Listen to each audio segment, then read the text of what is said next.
હવે સમજીએ બાદબાકી. બાદબાકીનું ફર્સ્ટ એક્ઝામ્પલ છે 3982 માઇનસ 2461. બાદબાકીમાં પણ સરવાળાની જેમ ગોઠવણી તો એવી જ રીતે આવશે કે એકમના નીચે એકમ અને દશકના નીચે દશક ગોઠવીશું અને પછી બાદબાકી કરીશું. બાદબાકીને પણ તમે સરવાળાની જેમ આડીને આડી પાડી શકો છો, પણ અત્યારે આપણે કાયદેસર રીતે ગણીશું. કેટલાક એક્ઝામ્પલની પ્રેક્ટિસ પછી તમે તમારી જાતે બાદબાકીને આડીને આડી પાડી દેવાની શરૂઆત તો કરી જ દેજો. એનીવેઝ આપણે અહીંયા આ પ્રશ્નને સમજીએ કે 2 માંથી 1 જાય તો 1, 8 માંથી 6 જાય તો 2, 9 માંથી 4 જાય તો 5 અને 3 માંથી 2 જાય તો 1. સિમ્પલ બાદબાકી. આનો જવાબ આવશે 1521. બીજું એક્ઝામ્પલ સમજીએ કે 5962 માઇનસ 4782.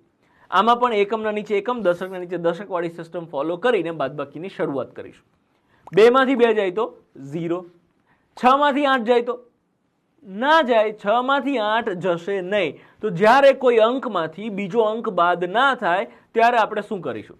અહીંયા છગડો આગળના અંક જોડે ઉછીના લેવા જશે, એટલે કે 6 9 જોડે ઉછીના લેવા જશે અને કહેશે વિક્ષાનદેહી. એટલે જ્યારે કોઈ પણ અંક ઉછીના લેવા જશે ત્યારે આપણે શું કરીશું? તો એ અંકમાંથી એક બાદ કરી અને ઉછીના લેવા આવેલા આંકડાને આપણે હંમેશા 10 આપીશું. હું શું કહેવા માંગુ છું કે અહીંયા 6 9 જોડે ગયો તો 9 શું કરશે? એની પાસે 9 હતા એમાંથી એક બાદ કરી અને 8 રાખશે અને ઉછીના લેવા આવેલા આંકડાને એટલે કે 6 ને 10 ઉછીના આપશે. અહીંયા આપણે સ્કૂલની ભાષામાં આને દસકો કહીએ છીએ, તો આપણે અહીંયા દસકો લીધો. દસકો લેતી વખતે આગળના અંકમાંથી એક બાદ કરીશું અને જ્યાં બાદબાકી નથી થતી ત્યાં આપણે 10 ને વધી તરીકે લઈશું. તો હવે બાદબાકી આગળ વધશે. 10 ને 6 16, 16 માંથી 8 જાય તો 8, 8 માંથી 7 જાય તો 1 અને 5 માંથી 4 જાય તો 1. આ આપણો જવાબ થઈ ગયો. નેક્સ્ટ એક્ઝામ્પલ સમજીએ કે 92346 માઇનસ 7869. અહીંયા મેં એક એવું એક્ઝામ્પલ લેવાનો પ્રયત્ન કર્યો છે કે આપણે એક કરતાં વધારે વખતે દસકા લેવા પડે. તો ફેર શું પડે છે? આપણે વધારે વખતે દસકા લઈશું પણ જવાબ તો તોય આવશે. તો ચલો આ પ્રશ્ન સોલ્વ કરીએ કે 6 માંથી 9 જાય તો કે નહીં જાય, તો આપણે આગળના અંકમાંથી દસકો લેવો પડશે. તો 4 ના 3 કરી અને 10 વધી તરીકે લઈશું. અહીંયા એક વસ્તુ ઓલવેઝ ધ્યાન રાખજો કે 10 વધી તરીકે તમે લો છો, જે દસકો લો છો એ આગળના અંકમાંથી એક માઇનસ કર્યા વગર નહીં લેવાનો.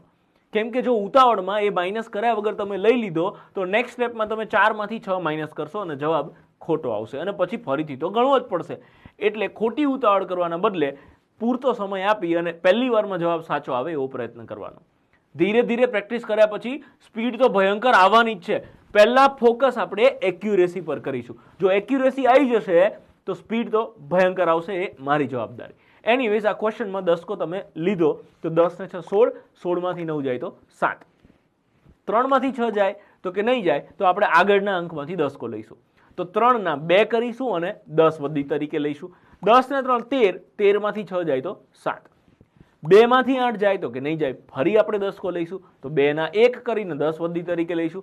10 ને 2 12, 12 માંથી 8 જાય તો 4, 1 માંથી 7 નહીં જાય તો આપણે ફરી આગળથી દસકો લઈશું. અને અહીંયા જો ડાયરેક્ટલી તમને એવું દેખાય કે અહીંયા 9 અને 1 91 છે અને 91 માંથી 7 જાય તો 84, તો બહુ સરસ.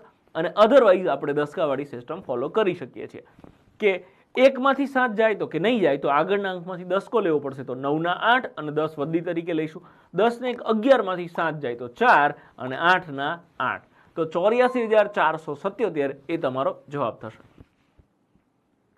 નેક્સ્ટ એક્ઝામ્પલ સમજીએ 32,053 માઇનસ 7,895. અહીંયા મેં એક એવું એક્ઝામ્પલ લેવાનો પ્રયત્ન કર્યો છે કે 0 હોય અને દસકાની જરૂર પડે તો શું કરીશું.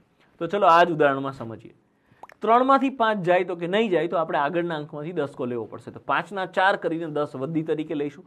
તો 10 ને 3 13 માંથી 5 જાય તો 8, 4 માંથી 9 જાય તો કે નહીં જાય, તો 4 આગળના અંક જોડે વધી લેવા જશે. હવે અહીંયા 0 જ લુકેશ છે તો 0 શું વધી આપશે? 0 લુકેશ છે પણ સજ્જનેશ છે. એટલે 0 એવું કીધું કે 4 તું ઊભો રે, મારી પાસે નહીં પણ હું બીજા કોક પાસેથી માંગીને લાઈન પણ તને આપીશ. તો 0 2 પાસે જશે અને 2 એની પાસેથી 1 ઓછું કરીને એટલે કે 1 રાખી અને 0 ને દસકો આપશે, એટલે કે 10 વધી તરીકે આપશે. હવે વ્યવસ્થા થઈ ગઈ તો 10 ના 9 કરીને એ 4 ને એક દસકો આપશે.